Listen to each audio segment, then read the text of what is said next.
Hey, good evening, good evening, good evening, people. Good evening. Good evening. This is Spirit Journey. Sorry for that delay.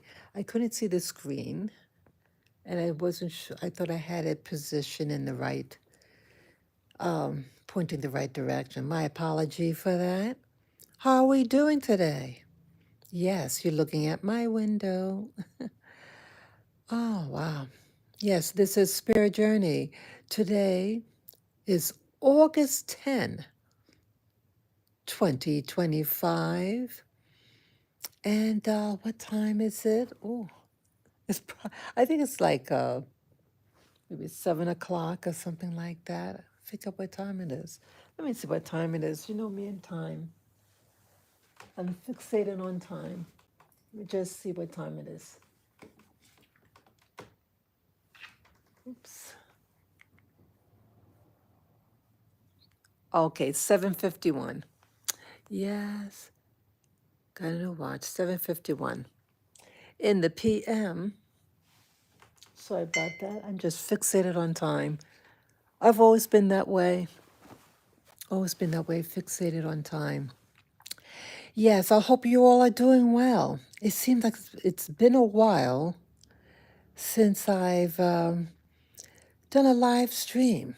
I always enjoy, actually these quiet moments, even back in New York City. Remember those videos I did looking out my window? Yeah, you saw the Manhattan skyline. And now you see a new view. Have a tree outside my window. And yes, Lavender is doing okay. He didn't eat all his dinner, but he's okay. And he's relaxing. And yeah, today is Sunday. Wow. The time seems to be speeding up. Is it speeding up where you are?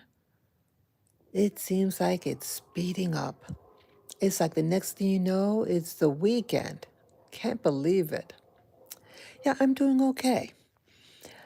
Today, I want to talk about some topic, a topic. It's about women, the value of a woman. I thought about that in my head earlier today. I started thinking about what is the value of a woman, and I was thinking about women in business, and I thought about it in my head earlier today. And I also want to combine that with a story. I was just watching a video. Remember the woman? I mean, those of you who are, let's see, who was around, who was an adult in 1998 with Bill Clinton, and he had an intern by the name of Monica Lewinsky. There was an investigation that was done, and it was quite an embarrassment. And I was just watching a video about it. It was just by chance. I was recommended this, YouTube recommended this video. Oh, it's going to be another plane. Wait a minute. Another plane coming.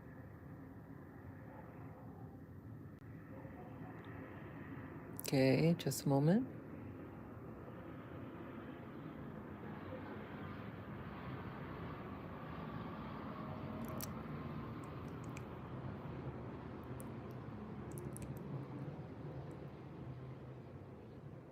Okay.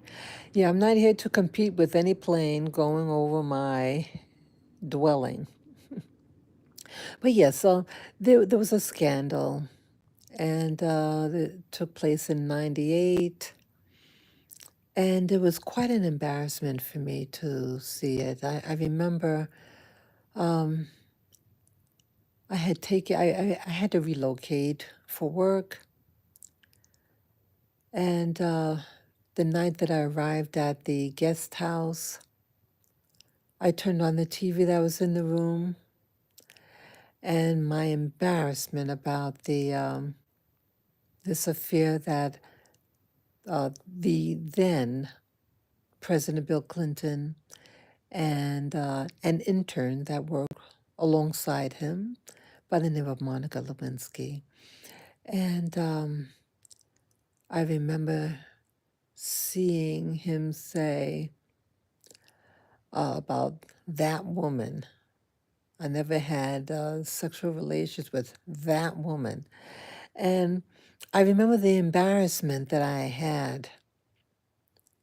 I mean, even though I don't know, I mean, I've never personally met any of those people, but I was in a new environment and I felt that, at least through my perspective back then, that, I mean, I had moved to Hawaii, and my perspective back then was that, Hawaii, yes, Hawaii is a state, was that the 50th state?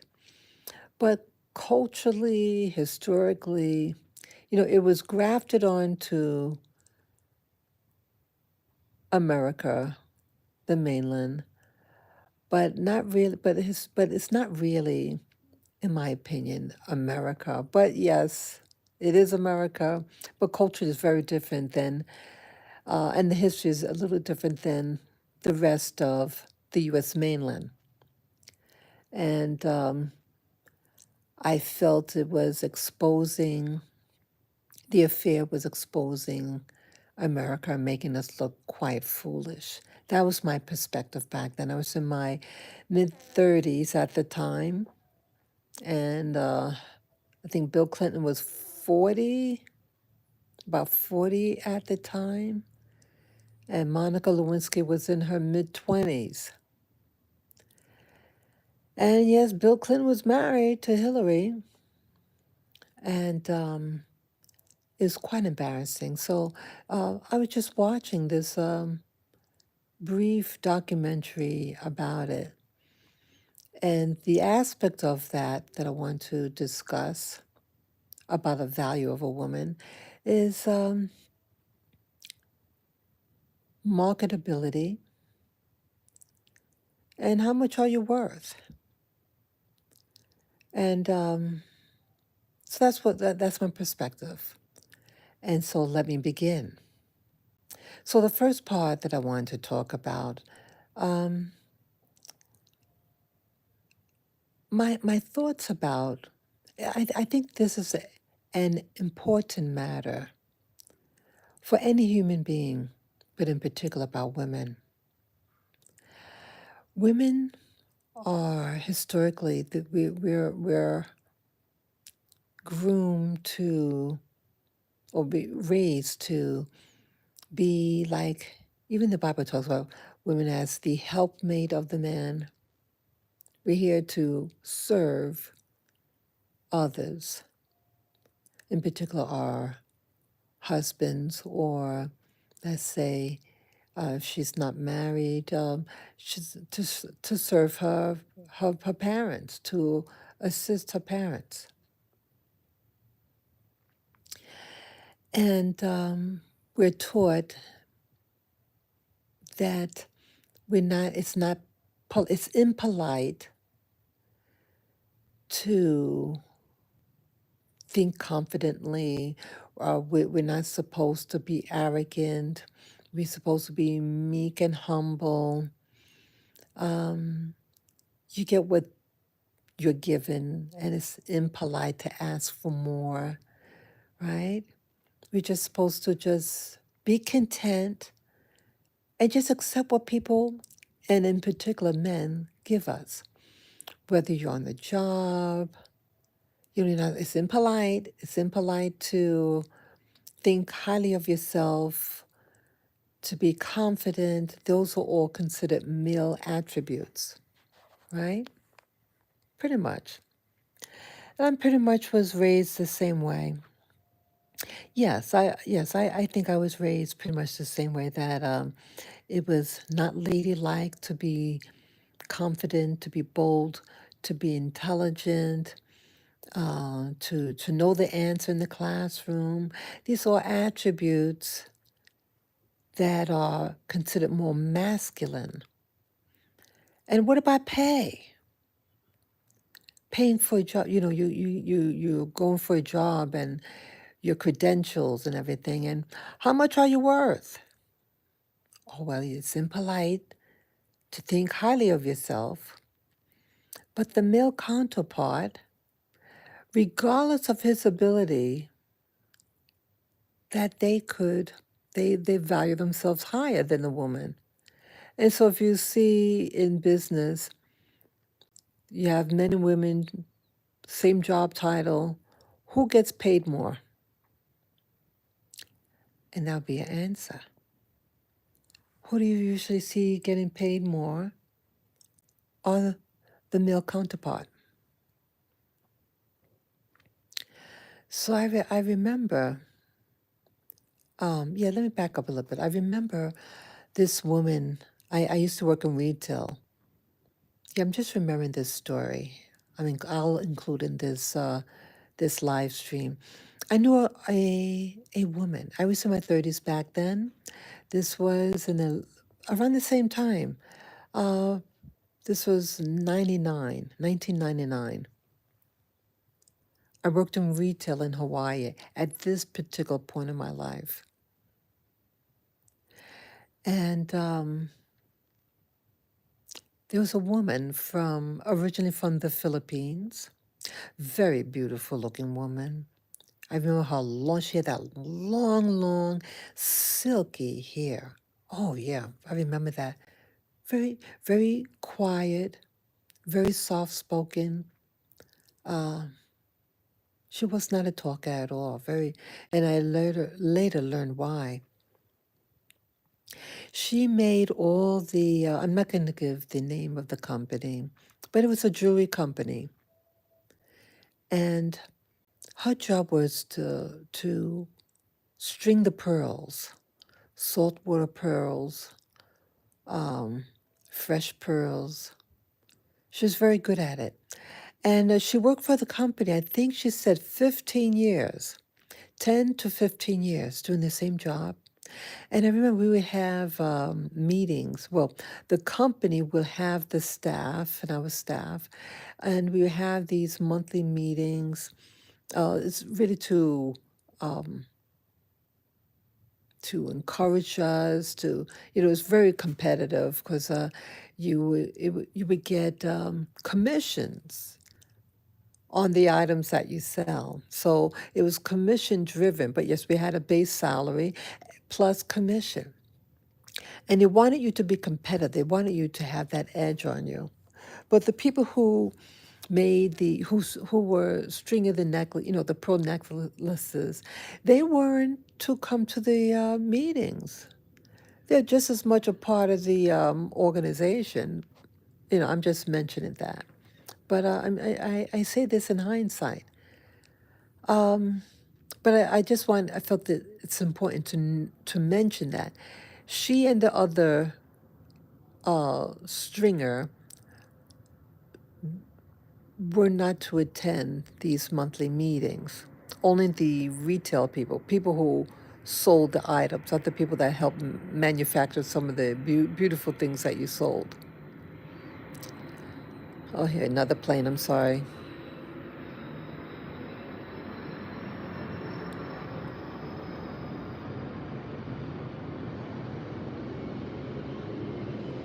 Wow.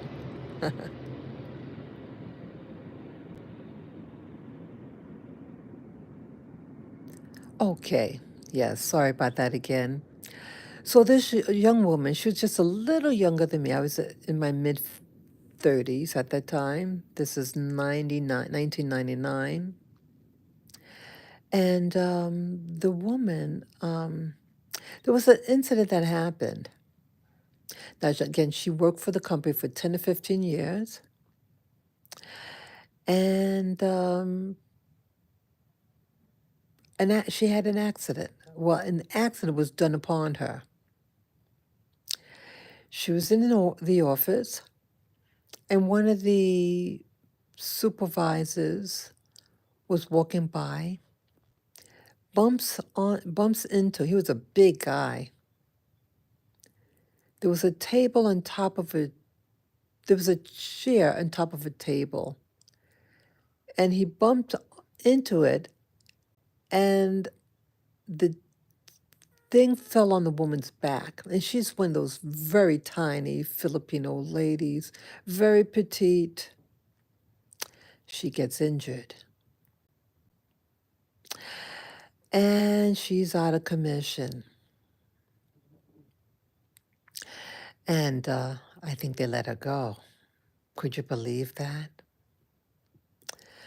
And one day, our paths met, me and the lady that got injured, and she's talking to me.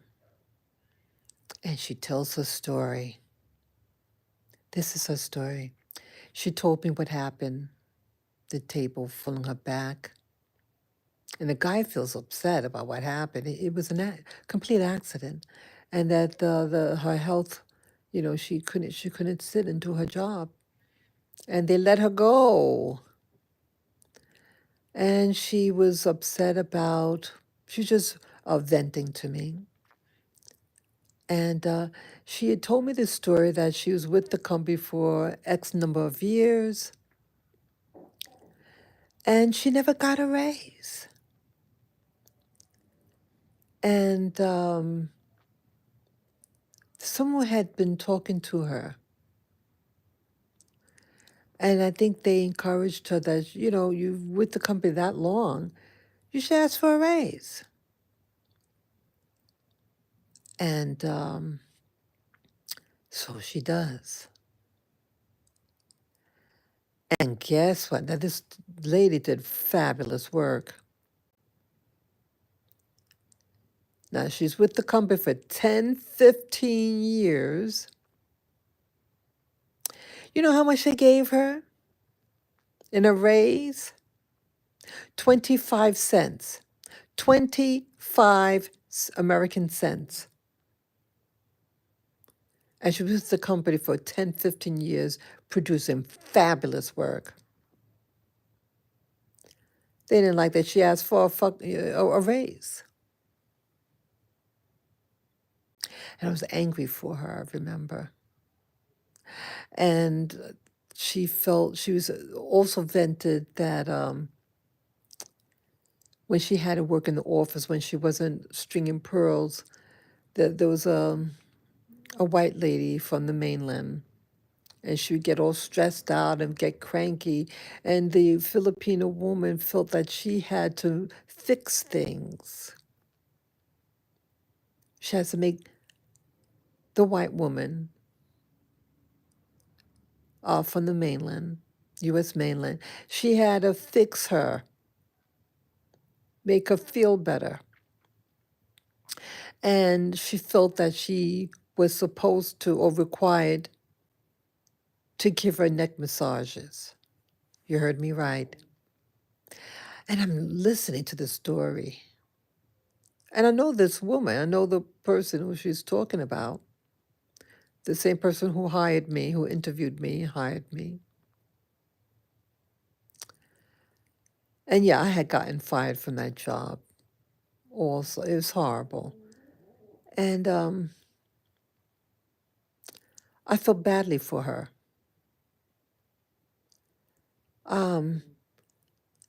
Even though the white woman didn't say, hey, give me a neck massage, but she felt that in her, I guess, her training as a Filipino female, that her job was to make the white people feel better when they got upset, that you had to fix the problem. Yeah. And I say it like that because I'm angry just thinking about it. But it's some things that your relationship with, if you're a so-called person of color and dealing with whites or white Europeans, and that you like have to fix their problem. If they have an anger or anger rage, whether you are responsible to fix it, you just feel that that's required. sometimes when I look at movies, they have that theme. Like I had watched this movie called Hitmen. It was the first one that came out in 2007. And they have a black dude in the movie. Uh, he was like, he worked for Interpol, and I think their headquarters was in London, and he had to the Interpol had to go to find this hitman and to have him arrested. And the black man in the movie was like the sidekick of the white guy of Interpol. And the same thing, like he had to make things better, make it better for the guy, that element. And I felt there was a patronization upon the black guy in the movie. To some watching it, you may not really notice, or you're so, we could be so culturally brainwashed, but I noticed it right away. And I don't know any man that grabs another man's head, you know. It's just, it's like almost possession. I didn't like it. But but in the movie, it's like he had to resolve the issue for the white guy that he assisted in capturing this criminal, and he just was like kissing behind. So it's the same theme, and sometimes I think as people of color, when we're watching the media, we're watching movies and things like that, they always like many times in movies that there's a theme that the person of color is in a position of, I don't want to say inferiority, but below, and but you have to make the guy, you have to fix the problem. It's like your responsibility, and it's like clockwork. So so further with this theme of being brainwashed or socially conditioned, if you're living in a Western world or you're working for Western people, it could present itself again. And if you're raised, especially if you're a woman, and you're living in a culture that, women in business, are you, what is your value? And again, that condition, that social conditioning is strong. You have women with children, and oh, you're not supposed to complain. You ever hear that? You're a woman, you're not supposed to complain. You're supposed to be the happy mommy 24/7, serving everybody's needs but your own, and you get burnt out. It doesn't mean that you don't love your family, but it's like you're burnt out. You're not getting paid for what you do. And you ever hear of situations that a wife may get an allowance, and if the husband is angry, that they pull away their allowance, or even they might take the money back. I heard of that recently. This year, I heard of something like that. I said, "Oh my goodness!" So let's say a woman wants to advance herself. Again, just because you're a woman, you still have to support yourself. Let's say if you're not married, you move out of your home, your parents' home. You got to pay your rent. You got to pay, all these things. Let's say you want to start your own little business. How do you determine what your value is? Let's say you have a skill. Let's say you know how to cook. A lot of women do the cooking, right? How much do you charge for your services? Let's say you go to school.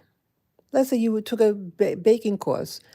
and you got your credentials as a baker, and then you might have gotten a job to craft your skill, to improve your skills and your experiences and your things, learn new things how to make, right? Let's say you made something for somebody. Let's say you go to a party and everybody's supposed to bring a little, bag lunch. You bring a little gift. You bring a little something that you all, choose what you want to bring to the party. Whether it be beverages, cakes, desserts, um, savory dishes, whatever what your specialty is, and yeah, you just bring a little something to contribute to the party or whatever what the occasion is. So it's not a financial burden on any one person. And let's say someone loves what you made. But let's say, what you made is something simple. Let's say it's something from your culture, your neighborhood, something, it's not important. But they love it. The people there love it. How much do you try? Let's say, hey, make me this thing. I love it. Oh, it's nothing. It's just, you're my friend. Hey, but you say, hey, I really like this. And I'm willing for you to pay to make this for me. Because wow, I really like this. Oh, but it's nothing. Oh, you're my friend. No, no, no, no, no. Your time is valuable. Let's say this person has means. This person who likes what you make. How do you decide what to charge? Of course, the cost for the things to make the product, the cost of the ingredients. But what about, some things like certain um the tools to make it, like let's say it's a cake, that you don't have the cake pans, the pastry bag. Some things you have to, when you buy it, you got to buy it in bulk, so you're not using the whole bag of, let's say, flour or eggs. You use some of it, but you still have to purchase it. You're not just going to buy one. You have to buy the pack or whatever, what it comes in. How do you determine how much you should pay? Because initially, let's say you want to help your friend out or whatever. Um, how do you determine what would be fair? You want, you value the friendship, or let's say you're from a faraway place, and your path intersects somebody's inner circle, and they see your values. Hey, I hear about your work and everything. Hey, I've tried your work. Wow, I like to hire you. Pay you for your services. And again, you're not advertising. You're not, maybe it's a friend of a friend or something like that. But your paths cross, and hey, I like this. Hey, you know how to do repairs, or oh, you know how to sew too. Hey, you know how to do this or that. How do you determine what to charge? Oftentimes as women, I'm remembering another story. A woman, she also was from Asia. Oh, not China. Some place in the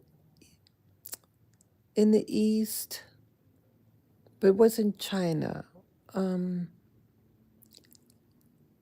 yeah, I met her also. This Asian lady, very sweetie, and yeah, she got in a situation as She got involved with the married guy, got pregnant. Yes, she did. And wow. And she was humiliated. She felt embarrassed, and she left the country, came to Hawaii also, and she worked in a house, in a house, or rented a house. She had a little kid, a toddler, and she sewed. I think she had a sewing machine, and she sewed stuff. She sewed stuff, and yeah, I utilized her services. I forget how I met her. She's a sweetie, and her work with yeah, I had it was the first time I was using her services. I don't remember how I met her, because I had initially gone to this other place, this fabric store, for them to do something. And the work at the fabric store was not really all that great. But here, this lady, this poor woman that, she feels guilty that she made a mistake. And she left the country in shame and starting her life all over. And okay, she knew how to sew, so she making things, taking little jobs. And she did better work. Oh yes, she did. Yeah, it was just a little thing. It was it was like a yard of fabric and just hem it, all four sides of it, the cloth. And I liked how I thought her work was pretty good. Oh, another plane.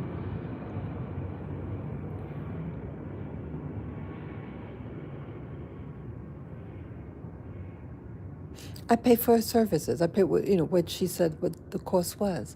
But as a woman, how do you determine what to charge? And again, not everybody's equal. Even though like I went to the fabric store. This is the occupation. It's a business, licensed business, and it's a big place. But the work wasn't all that hard. But then again, a private person, just one little individual in her home,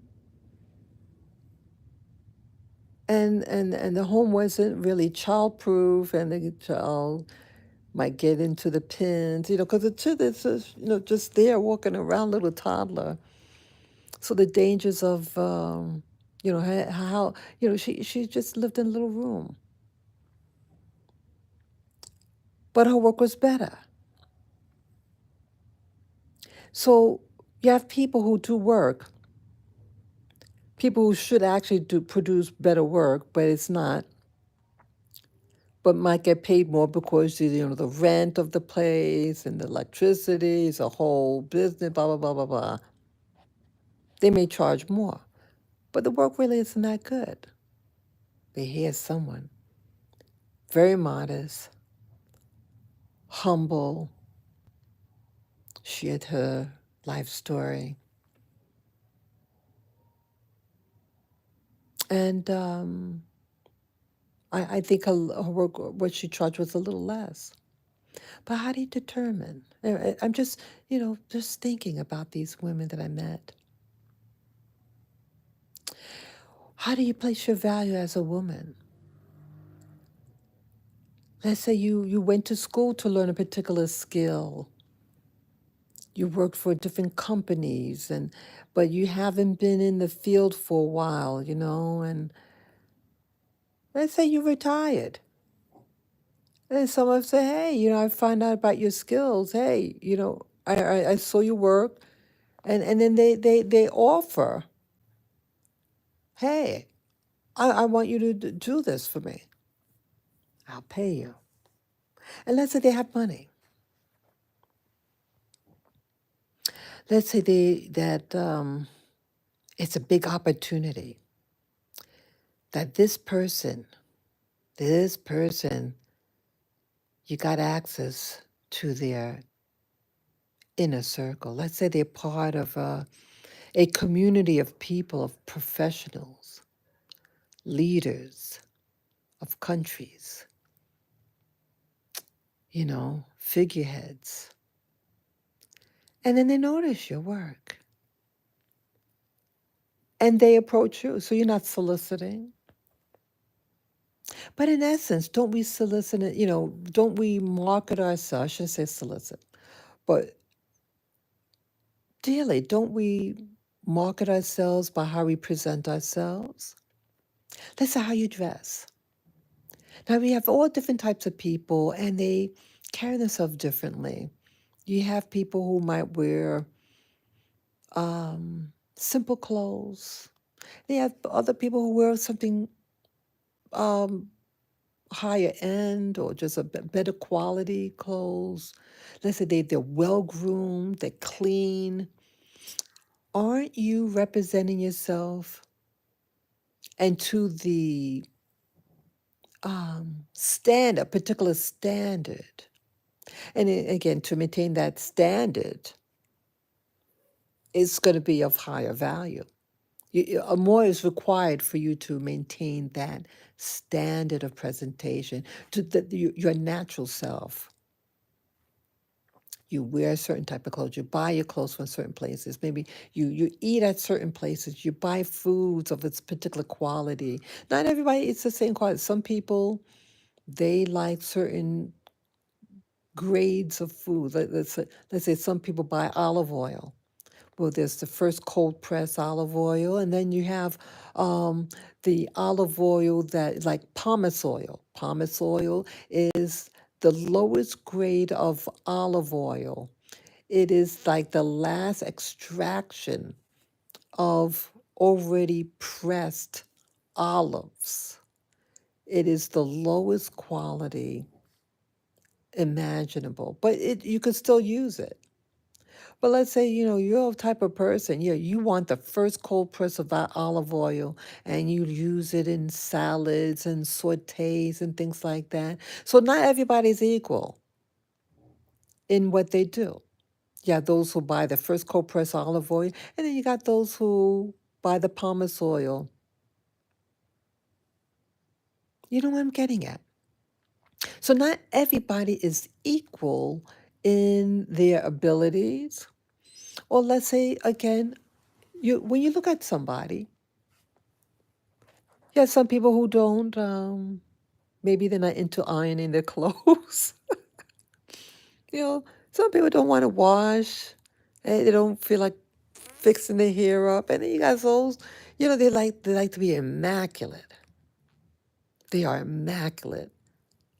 Aren't you, as an individual, seeing this type of person, aren't they presenting themselves at a higher standard, you know? And that's also what you're paying for. You go to one neighborhood that might be considered the hood versus another location that, they wash the windows daily, they sweep the floors, and it's clean. It's clean. Aren't you paying for that as well when you buy from that establishment? Different things that I think you should consider in what your costs are. So again, as women, how do we determine as women what to place in this establishment? You're starting a new business. You have high hopes. But again, you're a woman and you're conditioned to think a certain way about yourself. Again, remember, you're supposed to be humble. You're not really deserving. It's something that you are conditioned to think. Not being demanding. Just be humble. Just take what's given you. But then you have individuals who do sloppy work and are pushy. They're taught that they are the king of the earth. And despite their quality or lack of it, because it's how they feel about themselves, that they are the king and that they could demand a certain thing. They think very highly of themselves. Even if they don't, they could fake it. And then they're demanding. They don't care about presentation. They just, oh, I'm Mr. Wonderful. Oh, I'm demanding that.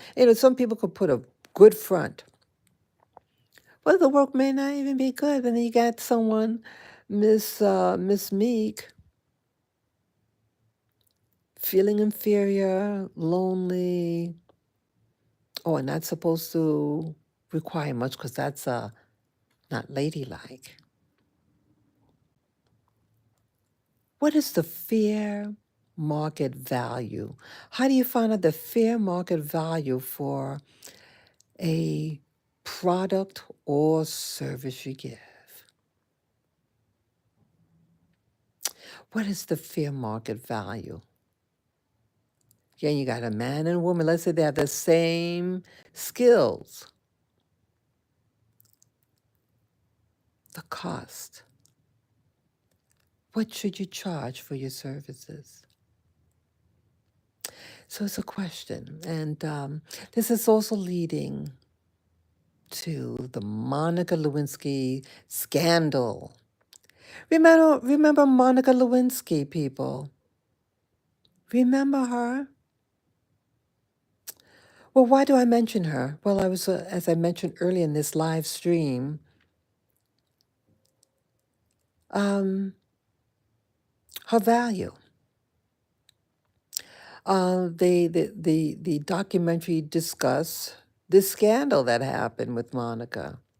As I mentioned, Monica Lewinsky, well, I thought initially kind of trashed her history before she even met the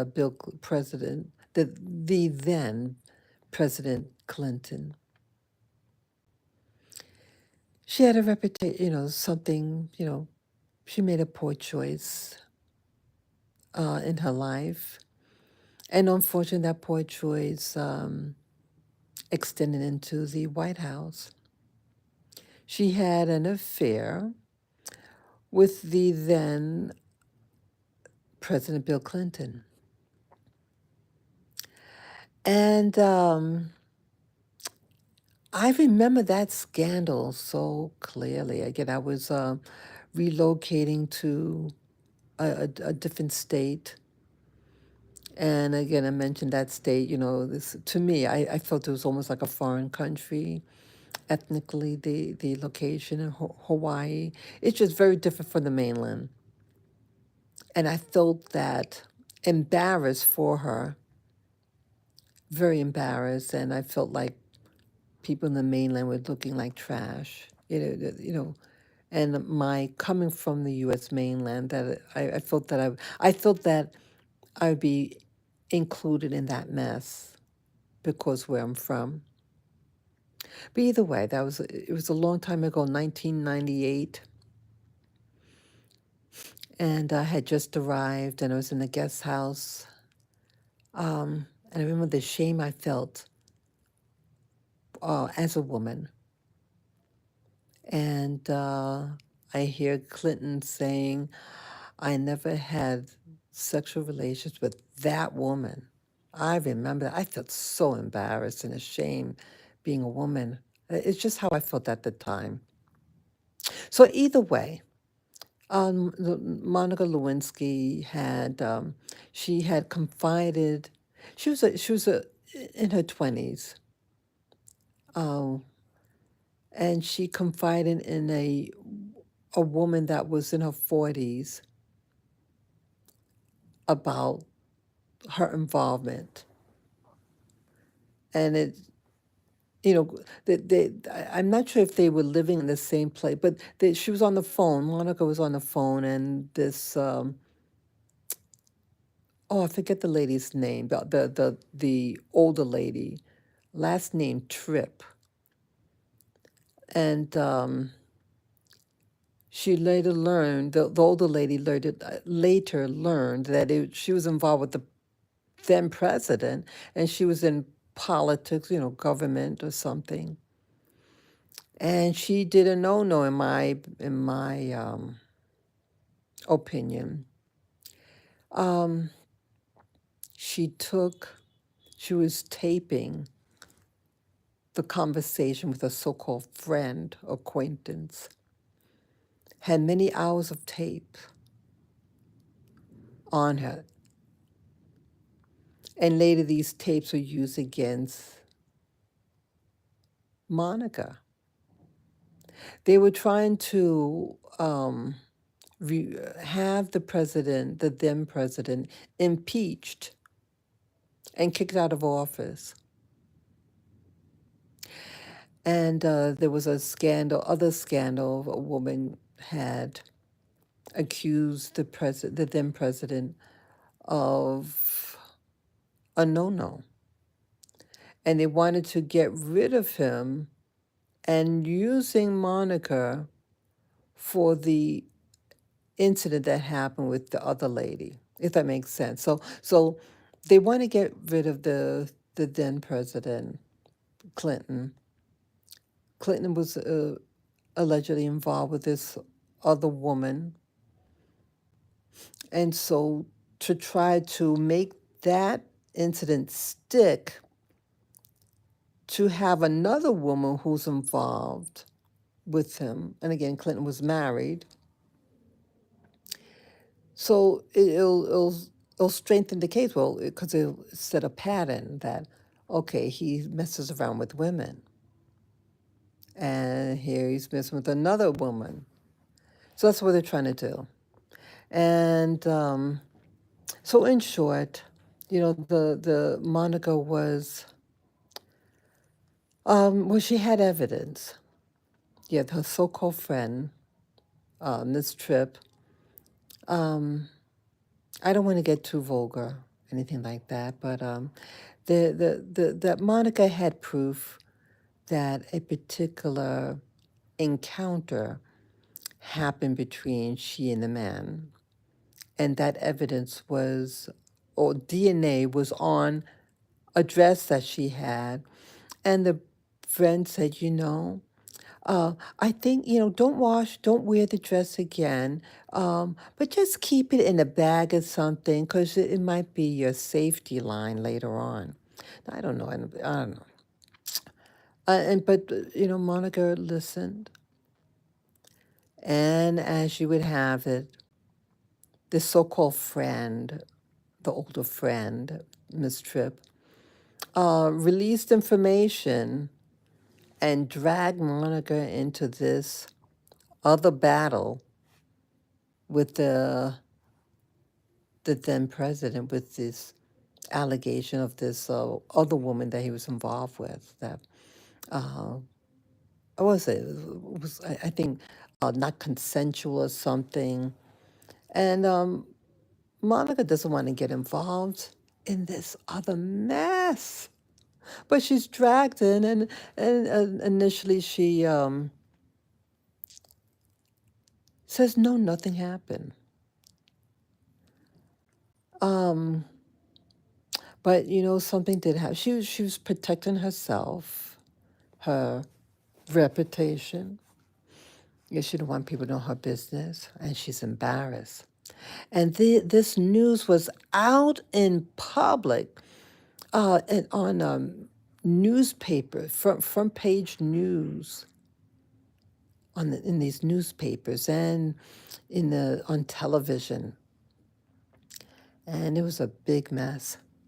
And this Monica was trashed, but she made a deal with the government that because she initially said nothing happened, but she wanted immunity, so she had to give the government information to get this man kicked out of office, this President Clinton. And there was a trial. and he beat it. They needed, like, was it 60 something percent of the vote to have an impeachment. So they didn't have enough votes to kick him out. But they made fun of Monica in the media. Yes, big time. About the blue dress, the famous blue dress that had the DNA on it. They would spoof her wearing this. She wore this what do you call it? Oh, I forget those hats. Those French style hats. I forget what you call it. It's like a red hat, a cap, or something, and she wore that and this bright red lipstick, and so people would spoof her in the media wearing that hat and the lipstick and the big hair. But she was trashed in the media. She's a young girl. She was in the 20s. She made poor choices, but humiliating the media. And but she has to move on. And that's what this documentary was about. They had to share the information. What was the scandal about? And again, how to rebrand herself. And I thought about it. Her value. She made a mistake. She made. I don't want to say mistake. She knew what she was doing.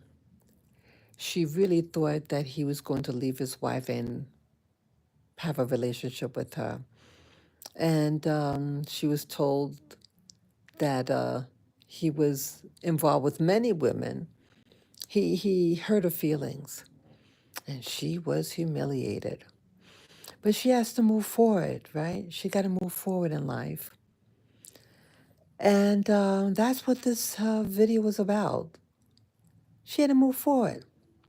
Yeah, she had gotten her master's degree. And she had it, she has to, I mean, when you have it in a big scandal, it was such a big scandal. And internet was new. What do you do as a young person in her 20s? She was given book deals, and she had to, she got paid. One of the things, it was something she was, I think it was a reality show or something. But, people didn't like her. People were angry with her. And that's what I want to really focus on. Now, what she did, having an affair with a married man, is a no-no. Yes, it was a no-no. But she has to move forward in life. She's not in the White House anymore. She's a private citizen. And how do you earn a living? It's not like she's going to live, she's from a wealthy family. But she's still got to get a job. She's still got to eat. And some of the argument that was against her was that, she shouldn't profit off of her notoriety, her name. Yes, the Monica Lewinsky name. Yes, people know her from that incident. And they were saying that they criticized it. They criticized some I think it was a TV deal. It was some deal that was made, and she was promised was it maybe $1 million contract? It lasted five shows, and it got such blowback. Like, how dare she profit over her name? But I asked myself, okay, it wasn't nice what she did, but many years had passed. Well, she cannot run from her name. She is who she is, and yes, People want to make money, even offer her name, right? Offer her television deal, book deals, other things. And it's like I ask myself, well, what is she should do? I mean, um, she can't escape who she is. Her face is well known, you know. And I'm not condoning what she did,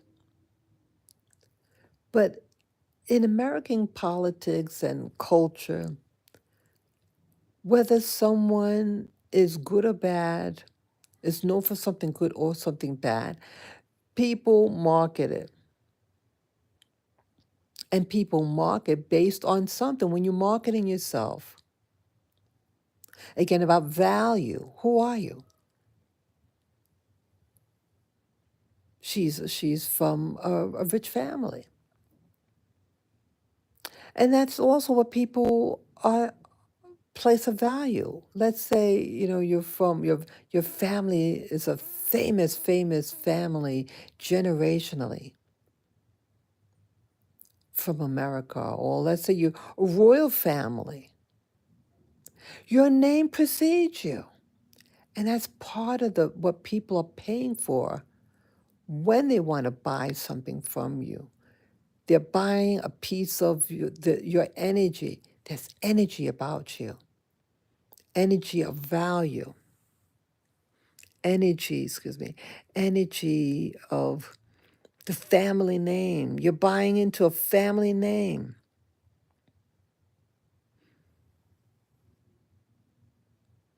You can't separate yourself from what you are, good or bad. And it places a value on you. So even with the president, the former President Clinton. Now, he's famous because he was a president. And even though he did not get kicked out of office,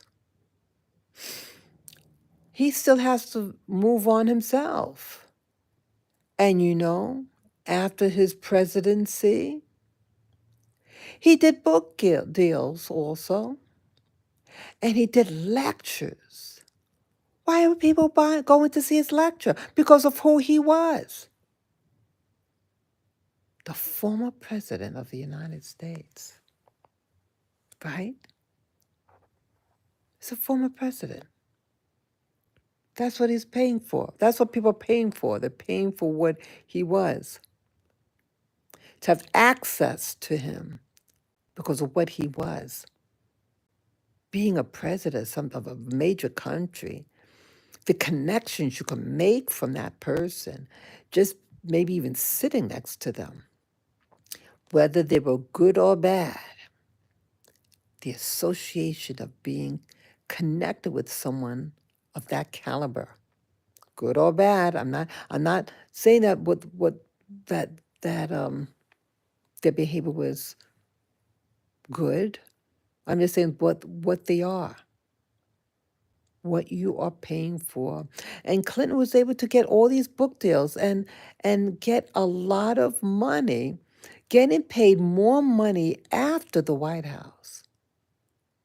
Because the White House, you get paid to be the president. You get a salary. And then after that, it's like these people in office, former members in office, get more money after their time in the presidency because of the lectures. You get paid for lectures. And you can command any price. And for whatever reason, these people just they want to hear your lecture. Why? I don't know why they want to hear it. But, okay, they're paying. So how come,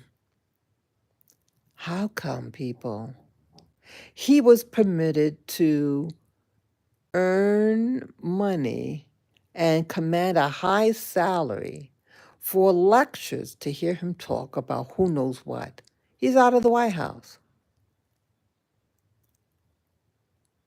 Make a lot of money off of book deals, autobiographies, whatever.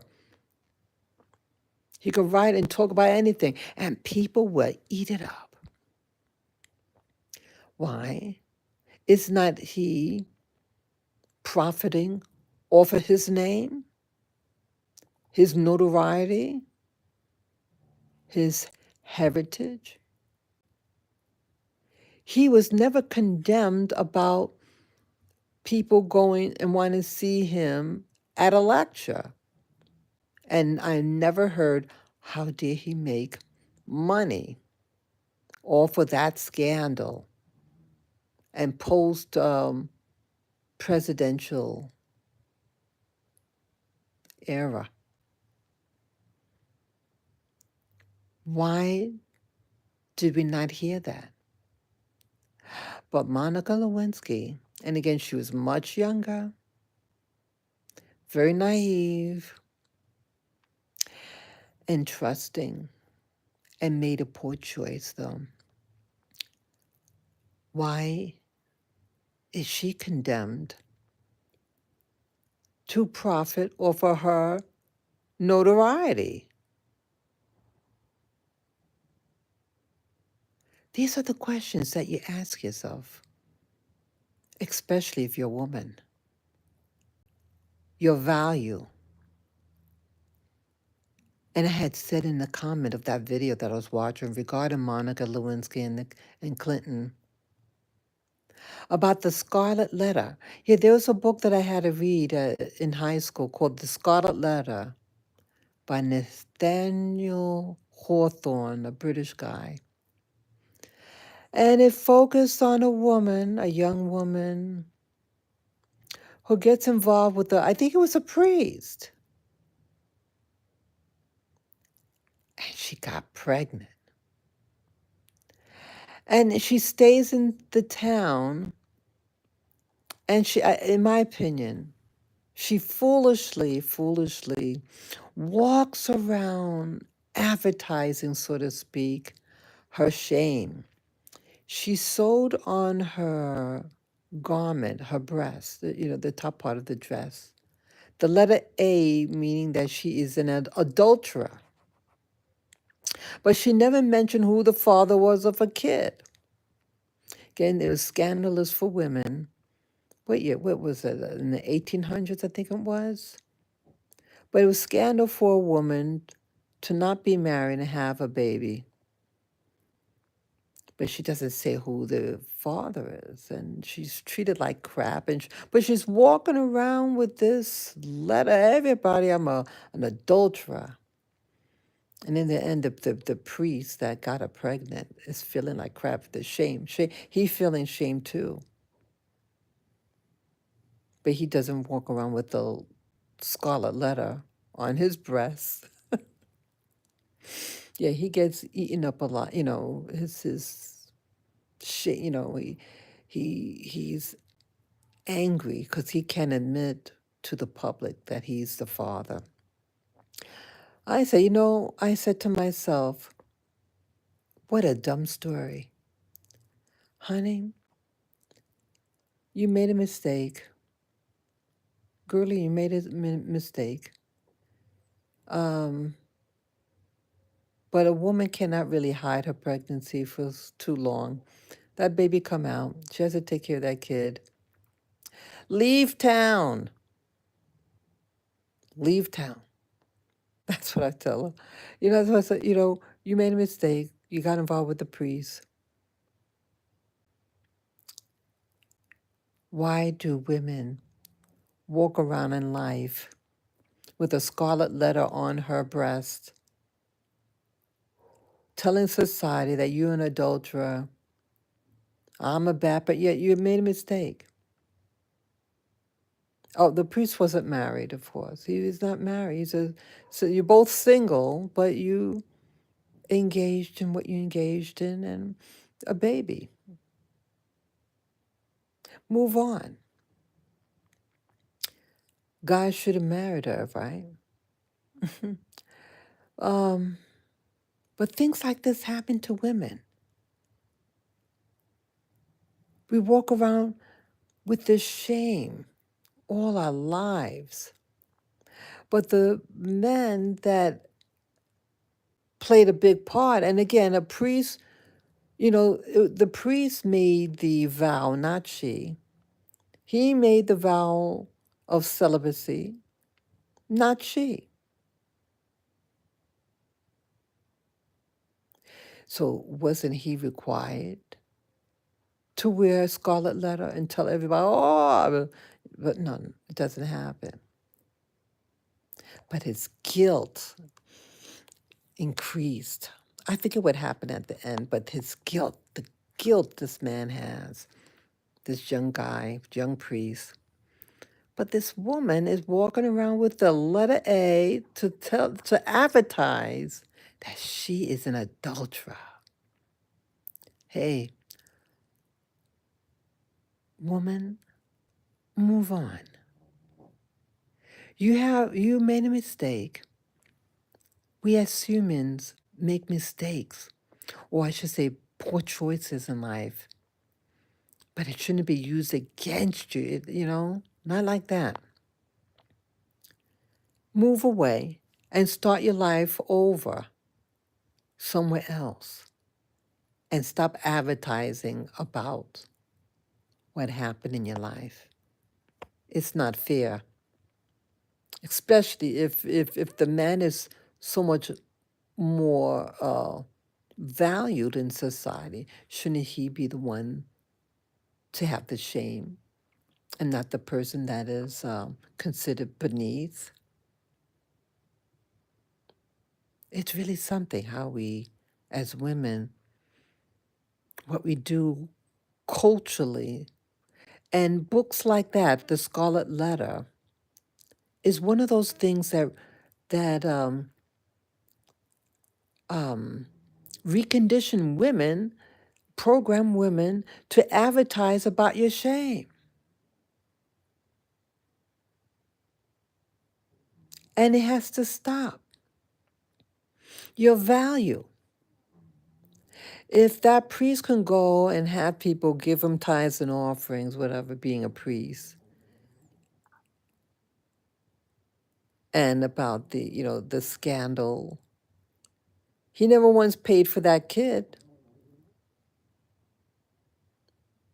He didn't have to pay to support that child. But this lady does. She has to support that child as a single woman. So even people like Monica Lewinsky,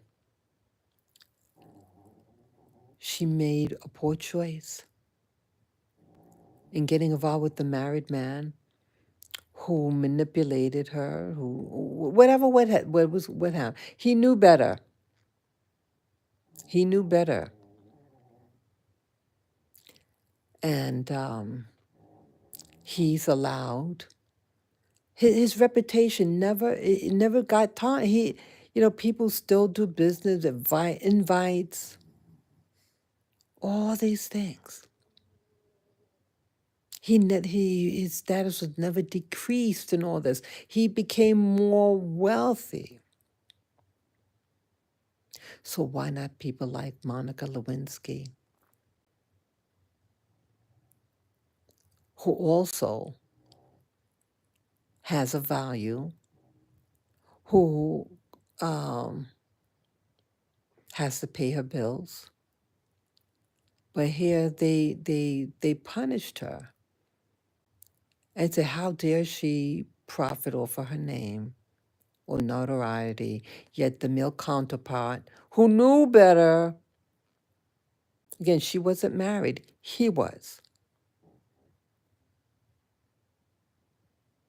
but she gets punished more. Her value.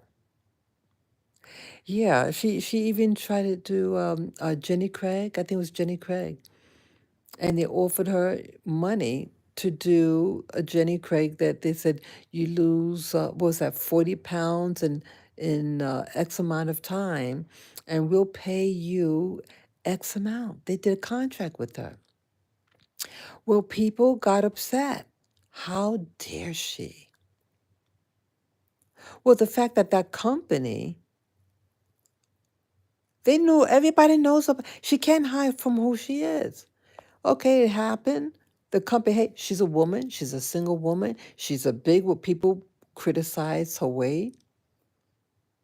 Hey, let's benefit. Here, but woman for her notoriety, who gained a lot of weight, and understandably so, in this stress she was going through. Hey, she still needs to manage her weight. This company had a program, and they attacked it. Wow,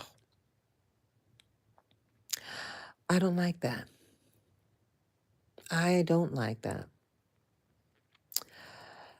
Um, so that's my talk, people.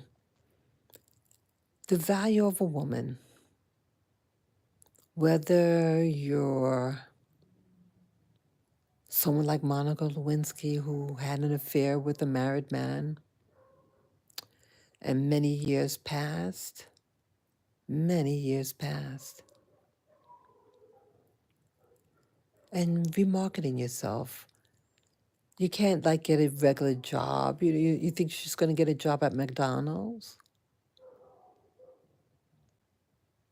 She has to maintain her life.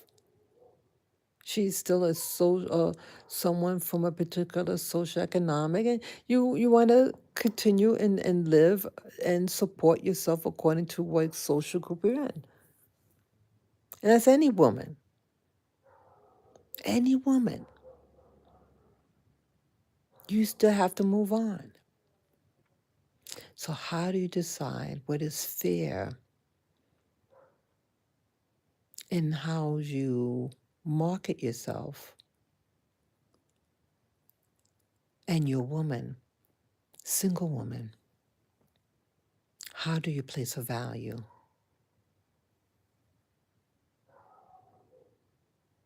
Wow. So that is my story, people.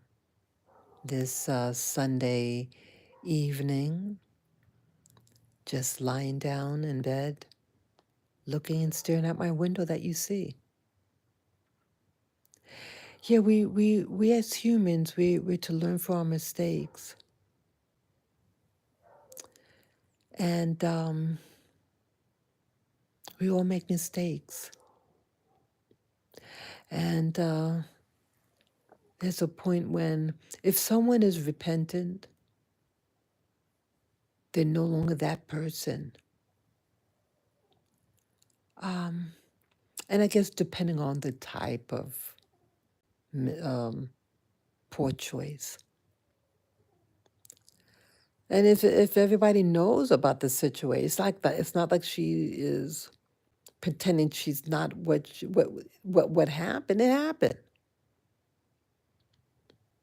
She should be allowed to earn a living, an honest living. But to put these restraints will make it difficult to earn a living. Yet the male counterpart is thriving.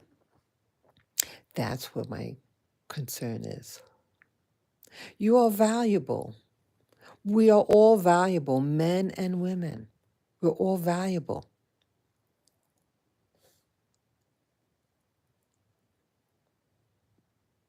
And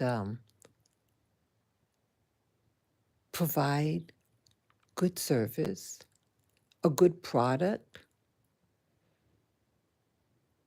and move on. Thank you again.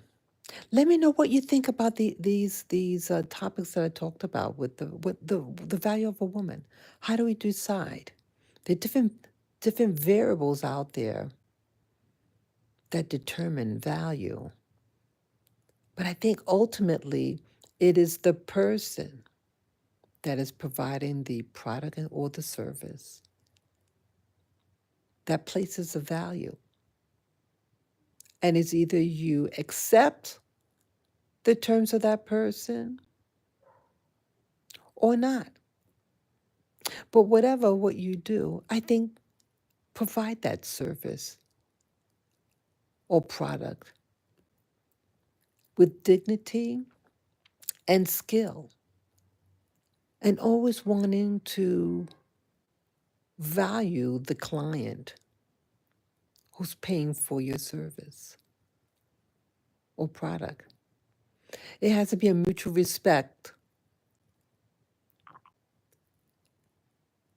Thank you again.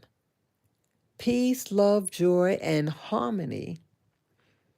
Yes, and write down, you can ask a question or share your story about what you think, what your value is. Or advice about, hey, how do you decide how much to charge for your product or service as a woman, especially if you're a single woman. Okay? Take care, people, and have a wonderful, wonderful evening. Until next time, bye bye.